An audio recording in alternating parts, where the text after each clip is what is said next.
ನೋಡಿ, ಗಾಲಿ ಜನಾರ್ದನ ರೆಡ್ಡಿಗೆ ಇದೀಗ ಮತ್ತೊಮ್ಮೆ ಗಣಿ ಕುಣಿಕೆ ಶಾಕ್ ಎದುರಾಗ್ತಾ ಇದೆ.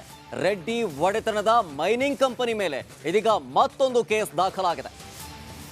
ದೂರುದಾರ ಟಪಾಲ್ ಗಣೇಶ್ ಇವರನ್ನ ಎಸ್ಐಟಿ ವಿಚಾರಣೆಯನ್ನ ಮಾಡಿತು. ಬೆಂಗಳೂರಿನ ಲೋಕಾಯುಕ್ತ ಎಸ್ಐಟಿ ಕಚೇರಿಯಲ್ಲಿ ಡ್ರಿಲ್ ನಡೆಸಲಾಯಿತು. ರಿಪಬ್ಲಿಕ್ ಕನ್ನಡಕ್ಕೆ ಟಪಾಲ್ ಗಣೇಶ್ ಎಕ್ಸ್ಕ್ಲೂಸಿವ್ ಮಾತು. ವಿಶೇಷ ತನಿಖಾ ತಂಡದಿಂದ ರೆಡ್ಡಿ ಕಂಪನಿಯ ವ್ಯವಹಾರದ ತನಿಖೆ ಆಗ್ತಾ ಇದೆ. ಬರೋಬ್ಬರಿ 500 ಕೋಟಿ ಮೌಲ್ಯದ 19.98 ಲಕ್ಷ ಟನ್ ಅದಿರು ಕಳ್ಳ ಸಾಗಣೆ ಮಾಡ್ತಾ ಇದ್ದಾರೆ ಅನ್ನೋ ಆರೋಪ ಕೇಳಿ ಬರ್ತಾ ಇದೆ. ಪ್ರಕರಣವನ್ನ ದಾಖಲಿಸುವ ಮುನ್ನ ಅಗತ್ಯ ದಾಖಲೆಗಳ ಸಂಗ್ರಹ ಕೂಡ ಆಗ್ತಾ ಇದೆ. ಹೀಗಾಗಿ ದೂರುದಾರ ಟಪಾಲ್ ಗಣೇಶ್ರಿಂದ ಎಸ್ಐಟಿ ವಿಚಾರಣೆಯನ್ನ ಮಾಡ್ತಾ ಇದೆ.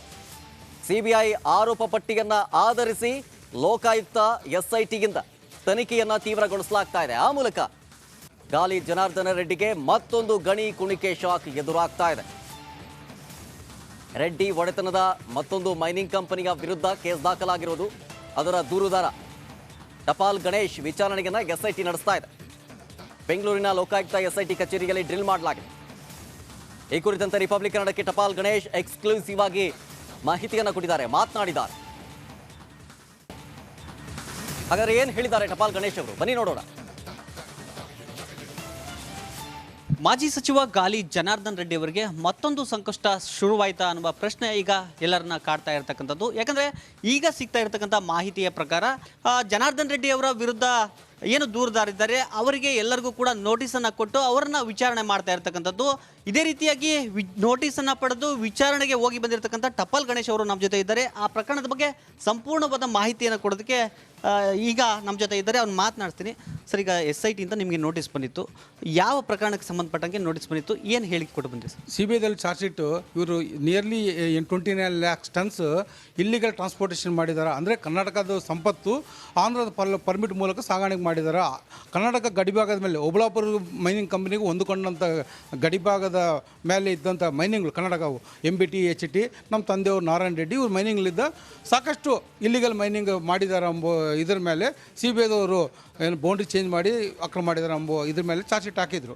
ಆ ಒಂದು ಇದನ್ನ ಬೇಸಿಟ್ಕೊಂಡು ಇವತ್ತು SIT ಅವರು 19 ಲ್ಯಾಕ್ಸ್ ಅದಿರು ಸಂಪತ್ತು ಇಲ್ಲಿದ್ದು ಹೋಗಿದೆ. ಹಾಗಾಗಿ SIT ಅವರು ಈ ಪ್ರಕರಣ ಅಂದರೆ MMRD ಆ್ಯಕ್ಟಲ್ಲಿ ಪ್ರಕರಣ ದಾಖಲಿಸಬೇಕು ಅಂತೇಳಿ ಎಲ್ಲ ನ್ಯಾಯಾಲಯಕ್ಕೆ ತಯಾರಿ ಮಾಡಿಕೊಂಡು ದಾಖಲಿಸಬೇಕಂತೇಳಿ ಎಲ್ಲ ತಯಾರಿ ಮಾಡ್ಕೊತಾ ಇದ್ದಾರೆ. SIT ಅವರು ನಿಮ್ಗೆ ನೋಟಿಸ್ ಕೊಟ್ಟಿದ್ರು, ನೀವು ಅಟೆಂಡ್ ಆಗಿ ಬಂದಿದ್ದೀರಾ ಸರ್? ವಿಚಾರಣೆಗೆ ಏನು ಹೇಳಿಕೆ ಕೊಟ್ಟಿದ್ರು? ಅದೇ ಇವರು ಗಡಿಭಾಗದ ಮೇಲೆ ಗ್ರಾಮದ ಹದ್ದುಗಳನ್ನು ಬದಲಾವಣೆ ಮಾಡಿ ಈ ಮೈನಿಂಗನ್ನು ಅಂದರೆ ಇವರು ಇನ್ಚಾರ್ಜ್ ಮಿನಿಸ್ಟರ್ ಇರೋ ಟೈಮ್ನಲ್ಲಿ MBT HT NR ಈ ಮೈನ್ಸ್ಗಳನ್ನ ಇವರು ಇಲ್ಲಿಗಲ್ ಅಗ್ರಿಮೆಂಟ್ ಮಾಡಿಕೊಂಡು ಕಂಟ್ರೋಲ್ ತೊಗೊಂಡು ಈ ಒಂದು ಬೌಂಡ್ರಿ ಚೇಂಜ್ ಮಾಡಿ ಇವರು ಅಕ್ರಮ ಮಾಡಿದ್ದಾರೆ ಎಂಬ ಇದನ್ನು ನಾವು ಸಾಕ್ಷಿ ಸಮೇತ ಅಂದರೆ ಡಾಕ್ಯುಮೆಂಟ್ ಸಮೇತ ನೀಡಿ ಬಂದೀವಿ ಅವ್ರಿಗೆ. ಸರ್, ಈಗ ಇನ್ ಕೇಸ್ ಈ ಪ್ರಕರಣದಲ್ಲಿ ಜನಾರ್ದನ್ ರೆಡ್ಡಿ ಅವರಿಗೆ ಸಮಸ್ಯೆ ಆಗುತ್ತೆ ಅಂತ ಅನ್ಸುತ್ತೆ ಸರ್ ನಿಮಗೆ? ಅಲ್ಲ, ಸಮಸ್ಯೆ ನೋಡಿ ಒಂದು ಹೇಳ್ತೀನಿ, ಸಮಸ್ಯೆ ಕಂಪಲ್ಸರಿ ಆಗ್ತೈತೆ ರೀ. ಯಾಕಂದರೆ ಅವ್ರು ತೊಗೊಂಡಂಥ ಪ್ರದೇಶದಲ್ಲಿ ಮೈನಿಂಗೇ ಮಾಡಿಲ್ಲ. ಅವರು ಅದು ಮಾಡಿಲ್ಲ ಮತ್ತು ಇವತ್ತು ಗುಡ್ಡಕ್ಕೆ ಹೋಗಿ ನೋಡಿದ್ರೆ ಕೂಡ ಗುರ್ತಾಗ್ತೈತೆ. ಅಂಥ ಲಕ್ಷ ಟನ್ನು ಮಾಡಿರೋದೇ ಇಲ್ಲಿಗಲ್ ಮೈನಿಂಗ್. ಕಂಪಲ್ಸರಿ ಸಮಸ್ಯೆ ಆಗೇ ಆಗ್ತೈತೆ. ಕ್ಯಾಮ್ರಾ ಪರ್ಸನ್ ಸಿದ್ದು ಜೊತೆ ರೇಣುಕಾ ರಾಧ್ಯ, ರಿಪಬ್ಲಿಕ್ ಕನ್ನಡ, ಬಳ್ಳಾರಿ.